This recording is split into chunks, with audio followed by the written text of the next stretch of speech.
Saudara-saudari, selamat pagi. Marilah mendengarkan Relim, Renungan 5 menit. Hari ini Selasa tanggal 3 Agustus 2021. Firman Tuhan tertulis dalam kitab Amsal pasal 15 ayat 23. Seseorang bersukacita karena jawaban yang diberikannya, dan alangkah baiknya perkataan yang tepat pada waktunya.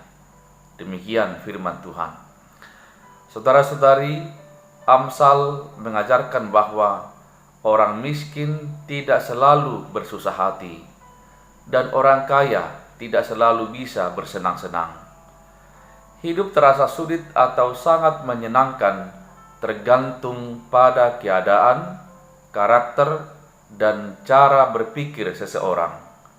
Orang yang memiliki mental kaya akan merasa puas dengan apa yang dia miliki, karena orientasinya bukan pada harta atau diri sendiri, melainkan orientasinya adalah Tuhan. Orang semacam ini mementingkan perkara-perkara rohani lebih penting daripada kekayaan dan harta. Baginya, takut akan Tuhan lebih memberikan kepuasan hidup daripada memiliki banyak harta. Orang yang merasa puas dengan keadaannya biasanya tidak tamak dan tidak mudah tergoda untuk meraih rezeki dan keuntungan yang tidak pada tempatnya. Sementara orang yang tamak senantiasa mencari jalan pintas untuk menjadi kaya raya bagaimanapun caranya. Saudara-saudari, seperti yang kita ketahui, kesempatan yang sama tidak pernah datang dua kali. Demikian jugalah halnya dengan setiap perkataan kita. Agar menjadi berkat dan sukacita, kita harus berbicara pada waktu yang tepat.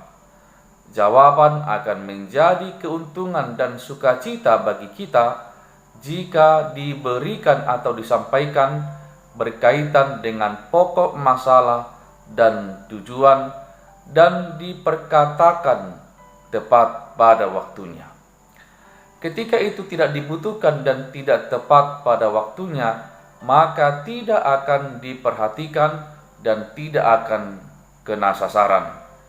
Banyak perkataan yang baik menjadi tidak berguna karena diucapkan pada sembarang waktu. Agar semuanya menjadi baik, percakapan yang baik harus siap dengan waktu yang tepat. Sebab dikatakan juga oleh Paulus dalam 1 Korintus 9 ayat 26, sebab itu aku tidak berlari tanpa tujuan, dan aku bukan petinju yang sembarangan saja memukul.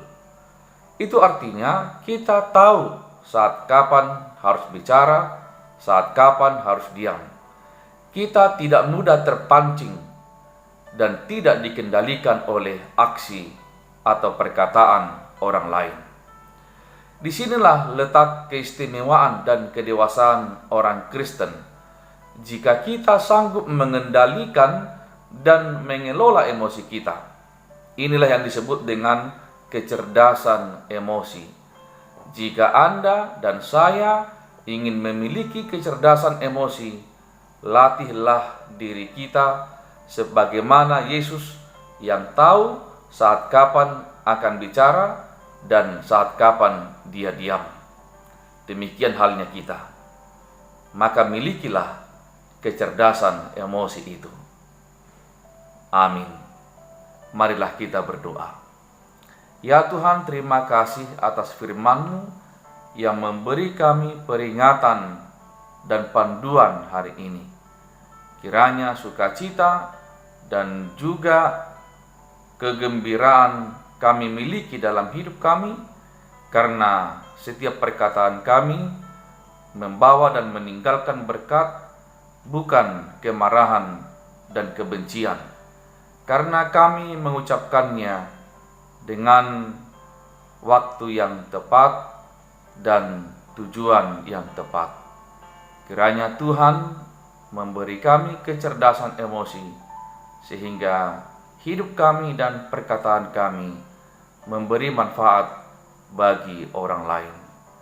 Di dalam nama Yesus Kristus kami berdoa dan bersyukur. Amin. Saudara-saudari, selamat pagi, selamat bekerja, selamat berkarya. Tuhan Yesus memberkati. Shalom.